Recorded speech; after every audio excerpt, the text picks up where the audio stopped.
नमस्कार friends, welcome to study with Neelam. I hope आप सभी लोग बहुत अच्छे होंगे। आज है 13 नवंबर और 13 नवंबर 2020 के सभी best top current affairs question with most important point two point section हम कंप्लीट करेंगे। सभी क्वेश्चन इंपॉर्टेंट हैं तो वीडियो में लास्ट तक बने रहें। अगर आप स्टडी विथ नीलम चैनल पर पहली बार आए तो फटाफट से हमारे यूट्यूब चैनल को सब्सक्राइब कर लीजिए। बेल आइकन प्रेस करने के बाद ऑल पर ज़रूर क्लिक करें, क्योंकि ऑल पर क्लिक करने के बाद ही हमारी सभी वीडियो के नोटिफिकेशन आपको सबसे पहले प्राप्त होंगे। आप हमें ट्विटर, फेसबुक और इंस्टा पर फॉलो कर सकते हैं। इन सभी सोशल मीडिया प्लेटफॉर्म्स पर हम आपके एग्जाम पॉइंट ऑफ व्यू से इम्पॉर्टेंट सभी एमसीक्यूज को आपके साथ शेयर करते हैं। और पीडीएफ के लिए आप ज़रूर टेलीग्राम चैनल ज्वाइन करिए। एक बार टेलीग्राम चैनल को ज्वाइन करके देखिए, यहाँ पर आपको जो इन्फॉर्मेशन प्राप्त हो रही है वो 100% आपके एग्ज़ाम के लिए काम आने वाली है। ओके फ्रेंड्स, तो वीडियो को लाइक करना, चैनल को सब्सक्राइब करना और वीडियो को शेयर करना बिल्कुल ना भूलें। चलिए तो शुरू करते हैं आज का लेक्चर फटाफट। हाल ही में विश्व निमोनिया दिवस कब मनाया गया? आपको पता होना चाहिए, निमोनिया एक फेफड़ों की बीमारी है जो 5 साल से कम उम्र के बच्चों में ज़्यादा देखी जाती है। ठीक है, तो ये वर्ल्ड निमोनिया डे प्रतिवर्ष मनाया जाता है 12 नवंबर को। कब मनाते हैं? 12 नवंबर को मनाया जाता है। लोगों में निमोनिया जो रोग है, जो सर्दी होती है, फेफड़ों में जो कफ जम जाता है उससे रिलेटेड, जिससे सांस लेने में दिक्कत आती है, तो इसकी रोकथाम के लिए, इसके उचित उपचार को बढ़ावा देने के लिए, इसके संस्थागत इलाज के प्रति लोगों में जागरूकता के लिए यह दिवस प्रतिवर्ष 12 नवंबर को मनाया जाता है और इसे 2009 से मनाना प्रारंभ किया गया है। 12 नवंबर को एक और दिवस मनाया जाता है। कौन सा? 12 नवंबर को मनाया जाता है आपका public service broadcasting day. Public service broadcasting day, लोक संचार सेवा दिवस। देखिए, 12 नवंबर 1947 को महात्मा गांधी द्वारा जो नई दिल्ली में आकाशवाणी केंद्र है, उसका मतलब उस केंद्र पर महात्मा गांधी आए थे, तो उसी की याद में ये दिवस 12 नवंबर को मनाया जाता है। क्या? Public service broadcasting day. तो ये भी आप याद रखेंगे। 2 दिवस मनाए जाते हैं। तो देखिए कौन कौन से दिवस अभी तक हमने मना लिए हैं। 1 नवंबर को हमने मनाया वर्ल्ड वेगन डे। 5 नवंबर को हमने मनाया वर्ल्ड सुनामी या विश्व सुनामी जागरूकता दिवस। फिर हमने 7 नवंबर को मनाया राष्ट्रीय कैंसर जागरूकता दिवस। 8 नवंबर को विश्व रेडियोग्राफी दिवस और 9 नवंबर को मनाया उत्तराखंड का स्थापना दिवस। 9 नवंबर 2000 को उत्तराखंड की स्थापना की गई थी। आप मुझे कमेंट सेक्शन में बताएंगे कि उत्तराखंड किस राज्य से अलग होकर बना है। 10 नवंबर को मनाया गया वर्ल्ड साइंस डे और 11 नवंबर को मनाया गया नेशनल एजुकेशन डे, राष्ट्रीय शिक्षा दिवस। तो ये अभी तक के नवंबर मंथ के सभी इंपॉर्टेंट डे थे। तो चलिए बढ़ते हैं अगले क्वेश्चन की तरफ। हाल ही में इंटरनेशनल टेबल टेनिस फेडरेशन, क्या है? इंटरनेशनल टेबल टेनिस फेडरेशन महिला विश्व कप का खिताब किसने जीता है? तो राइट आंसर होगा यहाँ पर चेन मेंग ने। किसने जीता है? चेन मेंग ने। ये चाइना की खिलाड़ी है। कहाँ से हैं ये? चेन मेंग चाइना की हैं और ये इनका पहला ITTF खिताब है। क्या है? पहला ITT खिताब। ये जो प्रतियोगिता है इसका आयोजन हो रहा था चीन के बहाई में। कहाँ पर? चीन के बहाई में इसका आयोजन हो रहा था। ठीक है, तो इसका ये 24वां संस्करण था और 24वें संस्करण की विजेता कौन बनी है? चेन मेंग बन गई है ITTF टेबल टेनिस फेडरेशन की। ओके, देखिए जो अदर ऑप्शन है वो बहुत ज़्यादा इंपॉर्टेंट है। मनिका बत्रा, ये भी भारत की टेबल टेनिस खिलाड़ी हैं और इन्हें 2020 के राजीव गांधी खेल रत्न पुरस्कार से सम्मानित किया गया है। पोलोमी घटक, ये भी टेबल टेनिस की खिलाड़ी हैं और इन्होंने अभी हाल ही में कुछ मंथ पहले संन्यास की घोषणा कर दी है टेबल टेनिस से। तो ये इंपॉर्टेंट पॉइंट है, याद रखिएगा। आप मुझे कमेंट सेक्शन में बताएंगे कि किन किन खिलाड़ियों को, 5 खिलाड़ी हैं टोटल जिन्हें राजीव गांधी खेल रत्न पुरस्कार मिला है, तो आप इन्हें बताएंगे कौन से खिलाड़ी हैं और उनका संबंध किस खेल से है। ओके, कमेंट सेक्शन में सभी बताइएगा।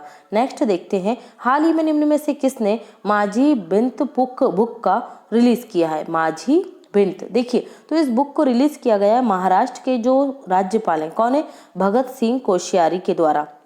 आपको याद रखना है ये भगत सिंह कोश्यारी जी जो हैं ये महाराष्ट्र और गोवा दोनों राज्यों के राज्यपाल हैं, क्योंकि गोवा के जो राज्यपाल थे सत्यपाल मलिक वो कहाँ के बन गए अब राज्यपाल, तो वो मेघालय के राज्यपाल बन गए हैं। ठीक है, तो भगत सिंह कोश्यारी के द्वारा इस बुक को लॉन्च किया गया। तो ये बुक के राइटर कौन है? इस बुक के राइटर हैं राजेंद्र। ठीक है, उन्होंने ये बुक लिखी थी किस लिए? देखिए, जो उन्होंने 4 साल में फेसबुक पर जो पोस्ट की हैं उन्हीं पोस्ट को इस बुक में उन्होंने डाला है। किसने? राजेंद्र डर्रा ने। और ये महाराष्ट्र के पूर्व शिक्षा मंत्री हैं। कौन? राजेंद्र डर्रा। तो माझी भिंत का मतलब क्या होता है? माझी भिंत का मतलब होता है मेरी दीवार। क्या होता है? मेरी दीवार या माय वॉल। ठीक है, तो जो फेसबुक पोस्ट थी उन्हीं का वर्णन किया गया है राजेंद्र डर्रा के द्वारा इस बुक में। ठीक है, तो ये आप याद रखेंगे। अदर ऑप्शंस को हम डिस्कस कर लेते हैं। एम वेंकैया नायडू ये देश के उपराष्ट्रपति हैं। आनंदीबेन पटेल ये मध्य प्रदेश और यूपी दोनों की ही क्या है? राज्यपाल हैं। और इन्होंने हाल ही में बाय बाय कोरोना नामक बुक को क्या किया था? लॉन्च किया था। Bye bye corona. आप लोग मुझे कमेंट सेक्शन में बताएंगे कि बाय बाय कोरोना नामक बुक के लेखक कौन थे। ओके, और राजनाथ सिंह ये हमारे रक्षा मंत्री हैं। इन्होंने कनेक्टिंग, कम्युनिकेटिंग और चेंजिंग बुक को लॉन्च किया था, जो बुक लिखी गई थी उपराष्ट्रपति एम वेंकैया नायडू के 3 साल के कार्यकाल पर। ठीक है, और इन्होंने अ बुके ऑफ फ्लावर, ठीक है, डॉक्टर कृष्णा सक्सेना की जो बुक थी, जो लखनऊ की पहली महिला पीएचडी धारक थी, उनकी बुक थी अ बुके ऑफ फ्लावर, को भी राजनाथ सिंह के द्वारा लॉन्च किया गया था। तो ये भी आप याद रखेंगे। अभी बढ़ते हैं अगले क्वेश्चन की तरफ। फॉरेस्ट स्टाफ के लिए कोविड-19 के खिलाफ बीमा कवर प्रदान करने वाला पूर्वोत्तर का पहला टाइगर रिजर्व इनमें से कौन सा बना है? तो राइट आंसर होगा पक्के टाइगर रिजर्व। देखिए, जो ग्रीन आर्मी बोल सकते हैं आप इनको, या ग्रीन सैनिक, जो फॉरेस्ट स्टाफ होता है, फॉरेस्ट गार्ड होते हैं, ठीक है, उनके लिए अरुणाचल प्रदेश, कहाँ पर है ये पक्के टाइगर रिजर्व, किस राज्य में है? तो ये अरुणाचल प्रदेश का। सबसे पहले आपको ये याद रखना है, इन्होंने अपने जो फॉरेस्ट स्टाफ है उसके लिए बीमा कवर, कोविड-19 से बीमा कवर प्रदान किया है, और ये ऐसा करने वाला देश का पहला टाइगर रिजर्व है। इसलिए आपको इसे याद रखना है, अच्छे से भूलना नहीं है। अदर ऑप्शंस को देख लेते हैं हम।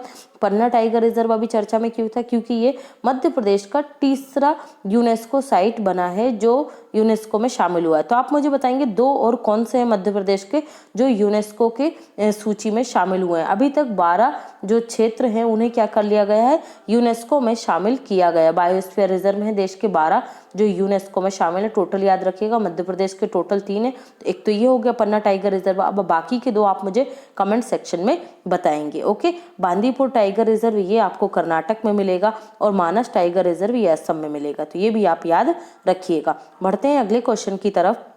किस राज्य ने देश में MSME, micro small medium enterprises, क्या होता है full form? Micro small medium enterprises के तहत रोजगार प्रदान करने के मामले में शीर्ष स्थान पर है? देखिए, आरबीआई की एक रिपोर्ट जारी की गई है रिजर्व बैंक ऑफ इंडिया के द्वारा।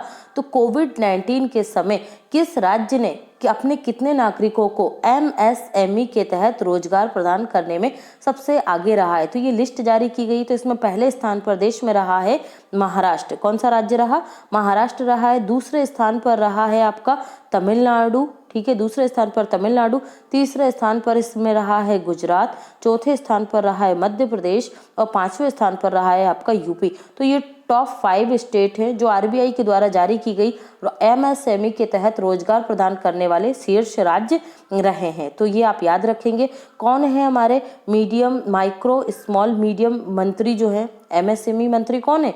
नितिन गडकरी। ठीक है, MSME मंत्री हैं ये हमारे नितिन गडकरी, और केंद्रीय परिवहन मंत्री भी नितिन गडकरी हैं। इनका लोकसभा क्षेत्र नागपुर है। ठीक है, महाराष्ट्र के नागपुर से क्या है ये लोकसभा के सांसद हैं। तो ये आप याद रखेंगे। अभी बढ़ते हैं अगले क्वेश्चन की तरफ। महाराष्ट्र को डिस्कस कर लेते हैं। ये देखिए, ये रहा महाराष्ट्र आपका। ठीक है, पड़ोसी राज्यों में कौन कौन आ जाएगा? तो गुजरात है, मध्य प्रदेश है, छत्तीसगढ़ है, तेलंगाना है, और कर्नाटक इसके पड़ोसी राज्य, और गोवा भी है। ठीक है, राजधानी क्या है? मुंबई है। राज्यपाल हैं यहाँ के भगत सिंह कोश्यारी। मुख्यमंत्री हैं उद्धव ठाकरे। एलिफेंट की गुफाएं धारपुरी महाराष्ट्र में मिलती हैं ये। ठीक है, और chief justice of Bombay high court कौन है? दीपांकर दत्त हैं, अभी बने हैं। तारापुर न्यूक्लियर पावर प्लांट ये आपको महाराष्ट्र में मिलेगा। जवाहरलाल नेहरू पोर्ट ये कहाँ मिलेगा? ये भी आपको मुंबई में ही मिलेगा। सीबीआई की शक्तियों पर नियंत्रण करने वाला देश का तीसरा राज्य महाराष्ट्र बन गया है। मास्क की कीमतों को नियंत्रित करने वाला पहला राज्य कौन है देश में? तो ये महाराष्ट्र है। वर्ष 2020-21 के लता मंगेशकर पुरस्कार से उषा मंगेशकर को सम्मानित किया गया है। महाराष्ट्र सरकार द्वारा दिया जाता है ये पुरस्कार। मेरा परिवार मेरी जिम्मेदारी अभियान महाराष्ट्र सरकार ने लॉन्च किया था कोविड-19 के प्रसार को रोकने के लिए। ट्रैफिक सिग्नल पर महिला की आकृति लगाने वाला पहला शहर मुंबई बना है। बिजली लाइनों और ट्रांसमिशन लाइनों के निरीक्षण के लिए ड्रोन का उपयोग करने वाला देश का पहला राज्य महाराष्ट्र है। और सोशल डिस्टेंसिंग का पालन करने के लिए ड्रोन का उपयोग किस शहर के द्वारा किया गया था? तो इंदौर के द्वारा किया गया था। तो ये भी आप याद रखेंगे। महापरवाना योजना निवेश को आकर्षित करने के लिए महाराष्ट्र सरकार ने लॉन्च की थी। महारोजगार पोर्टल, ये भी रोजगार को बढ़ावा देने के लिए, रोजगार के अवसरों में वृद्धि करने के लिए महाराष्ट्र सरकार के द्वारा लॉन्च किया गया था। प्लाज्मा थेरेपी के लिए प्रोजेक्ट प्लेटिना को लॉन्च किया था महाराष्ट्र सरकार ने। जबकि प्लाज्मा बैंक की स्थापना किस राज्य में हो रही है? दिल्ली में हो रही है। दिल्ली में पहला प्लाज्मा बैंक की स्थापना हो रही है। फिर इसके बाद केरल पहला राज्य जिसने प्लाज्मा थेरेपी का उपयोग कोविड-19 के लिए किया था। ओडिशा में 3 प्लाज्मा बैंक बनाए जा रहे हैं। तो इतने क्वेश्चन आप प्लाज्मा से याद रखेंगे। पर्यावरण विभाग का नाम महाराष्ट्र सरकार के द्वारा बदलकर पर्यावरण व जलवायु परिवर्तन विभाग कर दिया गया। ठीक है, तो ये भी आप याद रखेंगे। नेक्स्ट देखते हैं, किस राज्य में दुनिया का सबसे बड़ा खिलौना संग्रह बनाया जाएगा, संग्रहालय बनाया जाएगा? तो राइट आंसर होगा गुजरात में। देखिए, गुजरात में देश का सबसे बड़ा और पहला क्या है, दुनिया का भी सबसे बड़ा है खिलौना संग्रहालय। यहाँ पर देश भर से लगभग 11 लाख खिलौनों को संग्रहित किया जाएगा और इनका क्या किया जाएगा, प्रदर्शन किया जाएगा। इस संग्रहालय की जो कीमत है ये होगी लगभग 1500 करोड़ रुपए। कितनी होगी लागत? 1500 करोड़ रुपए। और ये 3 से 5 सालों में बनकर तैयार हो जाएगा। ठीक है, तो ये आप याद रखेंगे। हमने अभी मॉर्निंग का जो वीडियो अपलोड किया उसी में देखा था कि गुजरात पहला राज्य है जिसने रोपैक्स फेरी सर्विस को प्रारंभ किया। किसने उद्घाटन किया था? नरेंद्र मोदी के द्वारा उद्घाटन किया गया था रोपैक्स फेरी सर्विस, जो कहाँ से? सूरत के हजीरा से भावनगर के घोघा को जोड़ेगी, हजीरा और घोघा के मध्य। ठीक है, तो ये आप याद रखेंगे। गुजरात की बात कर लेते हैं हम। तो ये रहा मैप में गुजरात। पड़ोसी राज्य राजस्थान, महाराष्ट्र, मध्य प्रदेश और महाराष्ट्र। राजधानी है गांधीनगर। मुख्यमंत्री हैं विजय रूपाणी। गवर्नर हैं आचार्य देवव्रत। गुजरात हाईकोर्ट के चीफ जस्टिस हैं विक्रमनाथ। और गुजरात हाईकोर्ट देश का पहला हाईकोर्ट है जिसने अदालती कार्यवाही की यूट्यूब पर लाइव स्ट्रीमिंग प्रारंभ की है। एक्सपोर्ट्स प्रिपेयर्डनेस इंडेक्स जो है 2020 इसमें टॉप पर गुजरात रहा। सोलर रूफटॉप इंस्टॉलेशन में इंडेक्स जो जारी किया इसमें गुजरात टॉप पर आता है। ये भी आप याद रखेंगे। किसान सहाय योजना गुजरात सरकार ने प्रारंभ की। सी प्लेन सर्विस पहली बार गुजरात में प्रधानमंत्री मोदी के द्वारा लॉन्च की गई है। सैनिटाइजिंग पैनल स्थापित करने वाला देश का पहला रेलवे स्टेशन अहमदाबाद है। काकरापारा न्यूक्लियर पावर प्लांट ये आपको गुजरात राज्य में मिलेगा। सबसे लंबी तटरेखा वाला राज्य गुजरात है। और अगर दक्षिण भारत का पूछा जाए तो आंध्र प्रदेश है। सबसे उकाई परियोजना ये ताप्ती नदी पर मिलेगी आपको गुजरात में। देश की पहली रेलवे यूनिवर्सिटी वडोदरा गुजरात में है। देश की पहली सेहत परीक्षण प्रयोगशाला गुजरात के आनंद में स्थापित की गई है। आरोग्य वन जूलॉजिकल पार्क ये आपको गुजरात में मिलेंगे। किसान सर्वोदय योजना ये प्रधानमंत्री मोदी के द्वारा इसको लॉन्च किया गया। दिन में किसानों को बिजली प्रदान करने के लिए गुजरात में गिरनार पर्वत पर 2.3 किलोमीटर लंबा दुनिया का सबसे लंबा मंदिर रोपवे प्रारंभ किया। गुजरात हाईकोर्ट की अदालती कार्रवाई हम देख चुके। विश्व का सबसे बड़ा green field zinc smelter Gujarat में स्थापित किया जाएगा। Vansda national park, Gir national park, black buck national park, marine national park ये आपको गुजरात में मिलेंगे। चंपानेर, पावागढ़ आर्कियोलॉजिकल पार्क और रानी की वाव ये यूनेस्को की साइट्स में शामिल है। तो ये भी आप याद रखेंगे।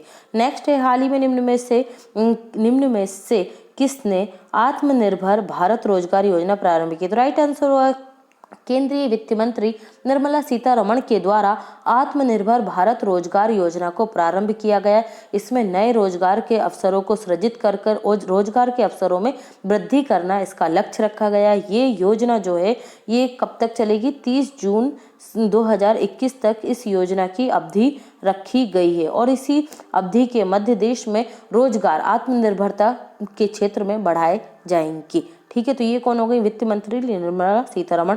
प्रधानमंत्री मोदी हैं, सभी जानते हैं। एम वेंकैया नायडू देश के उपराष्ट्रपति हैं और अनुराग ठाकुर केंद्रीय वित्त राज्य मंत्री हैं, तो इन्हें भी आप याद रखेंगे। नेक्स्ट देखते हैं, हाल ही में किस मंत्रालय ने लोकल फॉर दिवाली अभियान प्रारंभ किया है? तो राइट आंसर होगा कपड़ा मंत्रालय। कौन है केंद्रीय कपड़ा मंत्री? तो ये है स्मृति ईरानी। इन्होंने लोगों को प्रोत्साहित किया, लोगों से अपील की है कि देश में बनने वाले जो भी कोई देशी चीजें हैं, ठीक है, सिल्क के जो आइटम है, जो आप खरीद कर दूसरों के साथ उसे शेयर करें और खुद की दिवाली मनाएं, इस तरीके से इन्होंने लोगों से अपील की है। ठीक है, तो कौन है कपड़ा मंत्री? स्मृति ईरानी है।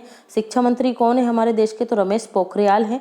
ठीक है, पर्यावरण मंत्री प्रकाश जावड़ेकर हैं और स्वास्थ्य मंत्री और पृथ्वी विज्ञान मंत्रालय ये दोनों हर्षवर्धन सिंह के पास है। ठीक है, तो ये सभी आप याद रखेंगे। नेक्स्ट है, हाल ही में भारतीय नौसेना ने इनमें से किस नाम से 5वीं स्कॉर्पियन श्रेणी की पनडुब्बी को लॉन्च किया है?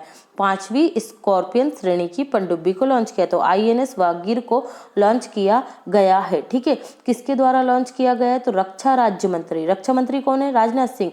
रक्षा राज्य मंत्री कौन है?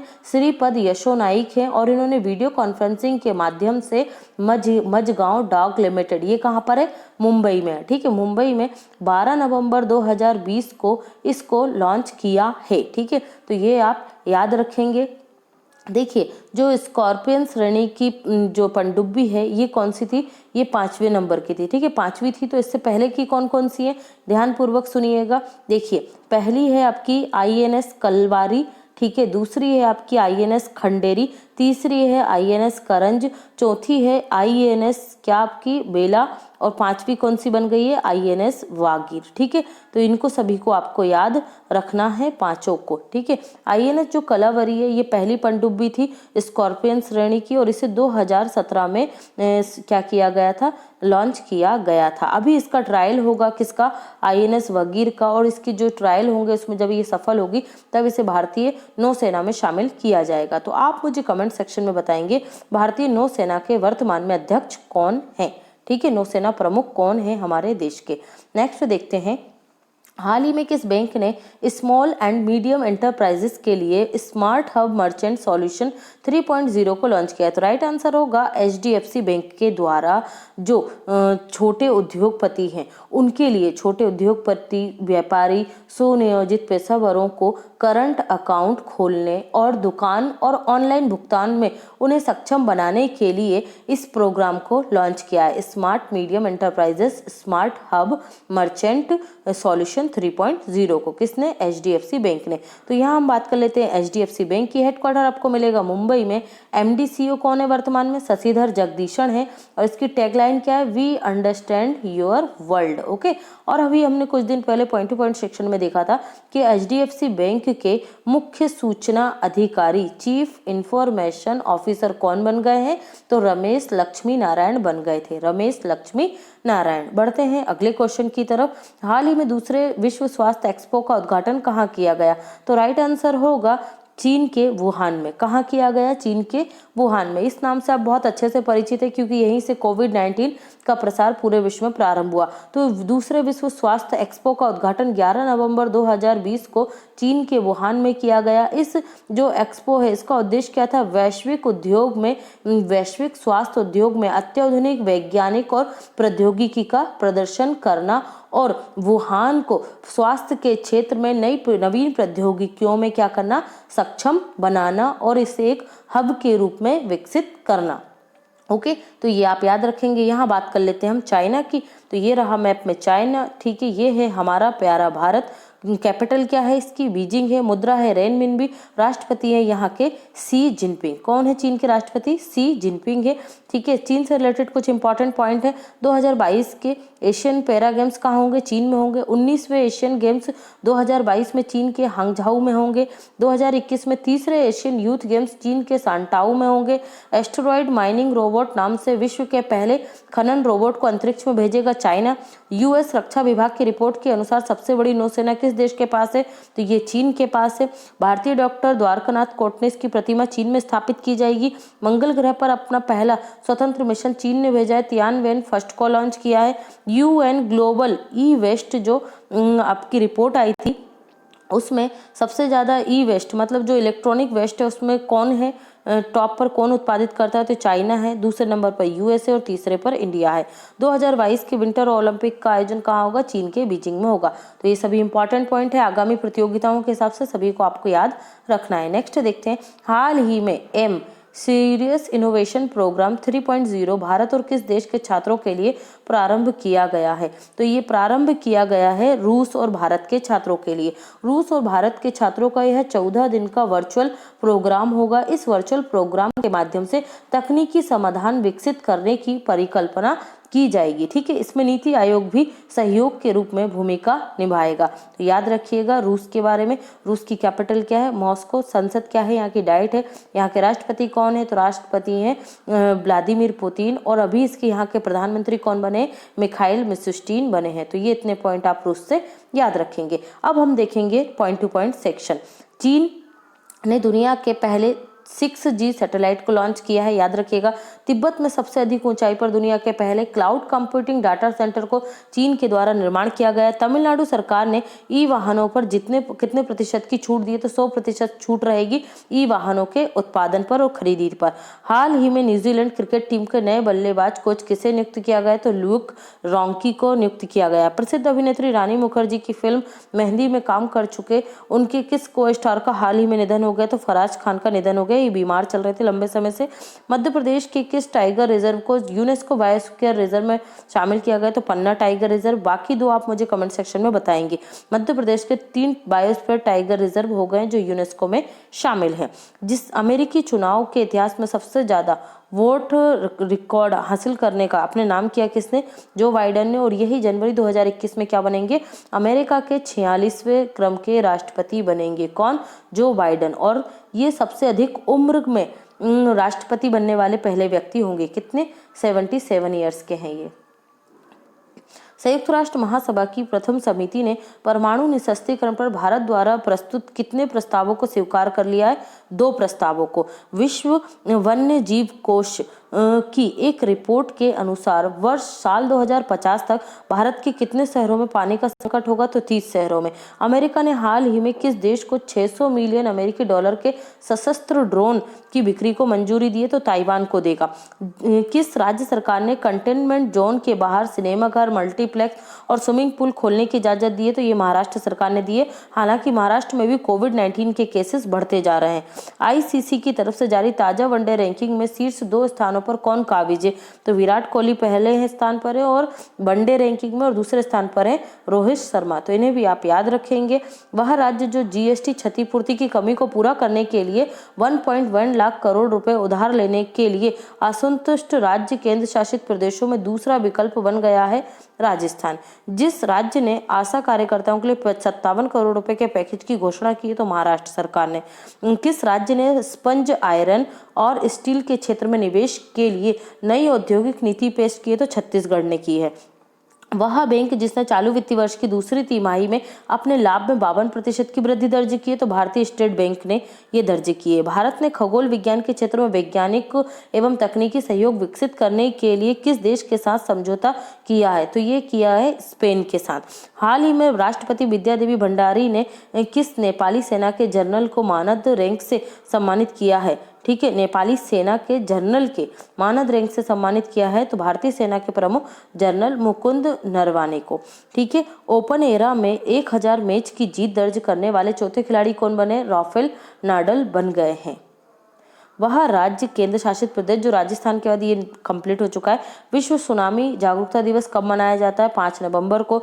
2 देशों की नौसेनाओं ने संयुक्त रूप से कैरेट नौसेना अभ्यास प्रारंभ किया? तो बांग्लादेश और अमेरिका ने। इंडसइंड बैंक आरबीआई के अकाउंट एग्रीगेटर फ्रेमवर्क पर लाइव होने वाला देश का पहला बैंक बना है। IDFC first bank contact lens digital सुविधा सेफ पे को लॉन्च किया है। एसबीआई ने टाइटन के साथ मिलकर देश की पहली कॉन्टैक्ट लेस घड़ी टाइटन पे को लॉन्च किया है। तो ये भी आप याद रखेंगे।